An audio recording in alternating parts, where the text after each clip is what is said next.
Correction de l'exercice 2. On considérait une fonction f définie sur R privé de 2, définie par f de x égale 2x sur x moins 2 plus 1. Donc on constate que f s'écrit comme le quotient de deux fonctions u et v, auxquelles on ajoute 1. La fonction u est la fonction qui a x associe 2x, et la fonction v est la fonction qui a x associe x moins 2. U et v sont des fonctions affines, donc des fonctions polynômes, donc elles sont dérivables sur R. De plus, la fonction v ne s'annule pas sur R privé de 2, donc f est bien dérivable sur moins l'infini 2 et sur 2 plus l'infini. Le fait d'ajouter 1 n'enlève rien à la dérivabilité de la fonction f. La deuxième question vous demandait de montrer que pour tout réel x, la fonction dérivée est égale à moins 4 divisé par x moins 2 au carré. Alors, il fallait reconnaître que il y avait d'abord un quotient, dont la dérivée est égale à u'v moins v'u sur v carré, et ensuite il fallait aussi additionner la dérivée de la fonction de la constante 1. Or la dérivée d'une constante est égale à 0. Donc en appliquant les formules du cours, ça nous donnait f' égale donc à u'v moins v'u sur v carré plus 0, donc le 0 n'apparaît pas, avec u de x égale à 2x, donc la dérivée de u' de x égale à 2, v de x égale à x moins 2, et v' de x égale à 1. Et là, on appliquait la formule du cours qui nous disait que c'était u'v moins v'u divisé par v au carré. Et donc, en simplifiant, on obtenait moins 4 divisé par x moins 2 au carré. Attention, j'avais écrit un moins en trop. Voilà pour la question B. Pour le petit si, on vous demandait d'étudier les variations de f. Donc je vous rappelle que pour étudier les variations d'une fonction, une fois qu'on a calculé sa dérivée, il suffit simplement de regarder le signe de la dérivée. Or là, on avait la f' de x qui est égale à moins 4 divisé par x moins 2 au carré. Alors le dénominateur, je vous rappelle qu'il ne faut surtout pas le développer, ça ne sert à rien. Pourquoi? Parce que x moins 2 au carré étant un carré, il est strictement positif sur R privé de 2, puisque en 2 c'était la valeur qui est une valeur interdite et pour laquelle x moins 2 s'annulait. Donc le dénominateur étant strictement positif et le numérateur étant égal à moins 4, on en déduit que f' de x est négatif. Donc si la dérivée est négative, ça signifie que la fonction est donc strictement décroissante sur moins l'infini 2 et sur 2 plus l'infini. Alors j'ai fait un tableau de variation, vous auriez pu ne pas le faire, mais je trouve que c'est bien de voir apparaître la valeur interdite. Alors là il y a une barre qui se balade, hop, pardon, tac. Donc il y avait bien une valeur interdite en 2, on met le signe moins de part et d'autre de 2, donc la fonction est décroissante sur moins l'infini 2 et décroissante sur 2 plus l'infini.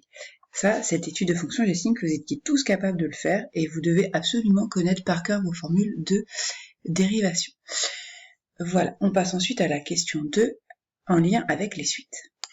On considère donc la suite un définie par un égale 2n divisé par n-2 plus 1. En fait, on constate que ce n'est rien d'autre que f de n, où f est la fonction définie à la question précédente. Donc, c'est ce qu'on appelle une suite définie de façon explicite comme vu dans le cours. Pour la question d'après, on vous demandait le terme initial. Alors, attention, on a vu que 2 est une valeur interdite. Donc, en fait, les termes de la suite commencent à partir de n égale 3. Donc le premier terme correspondait à U3. Et pour le calculer, il suffisait simplement de remplacer n par 3 dans l'expression de la fonction, ce qui nous donnait f de 3, donc le résultat était égal à 7. Pour les termes U5 et U12, c'était le même principe que U3. Il suffisait de remplacer le n par 5 et par 12, et c'était un simple calcul d'image.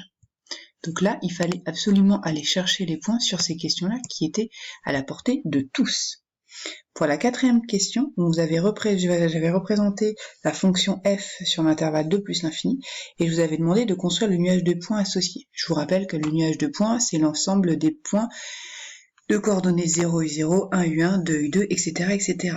Donc en fait, il suffit simplement de prendre les valeurs entières sur l'axe des abscisses et de mettre une croix sur les ordonnées correspondant au point de la courbe d'abscisse 0, 1, 2, 3, etc. Ce qui donnait le graphique ci-contre. Voilà, avec les croix placées pour les valeurs entières, on commençait à n égale 3. Ah oui, d'ailleurs, il faut que je rectifie cette coquille.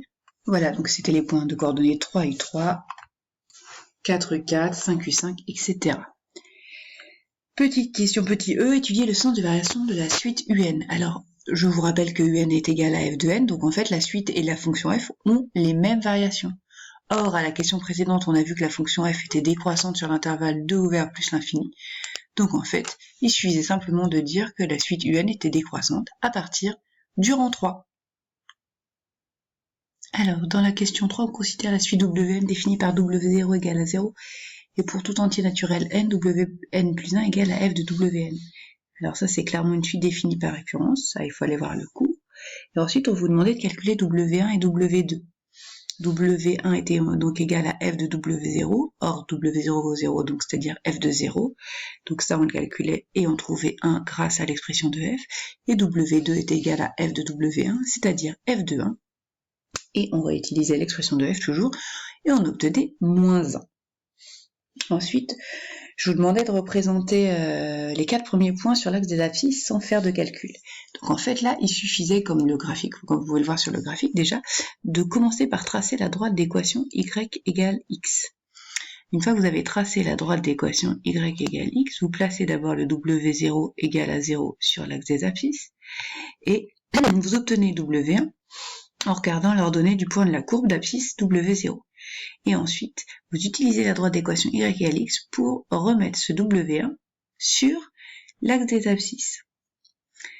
Après, pour w2, vous répétez le procédé. Donc w2, c'est l'image de w1, donc on prend l'ordonnée du point de la courbe d'abscisse w1, on se ramène à la droite d'équation y égale x, et on se rabat sur l'axe des abscisses.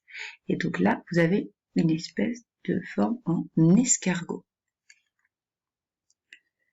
Suite à ça, on vous demandait de conjecturer le sens de variation de la suite wn. Et bien là, il semblerait que la suite ne soit ni croissante ni décroissante, puisqu'on avait w0 qui était plus petit que w1, mais w1 qui était lui plus grand que w2.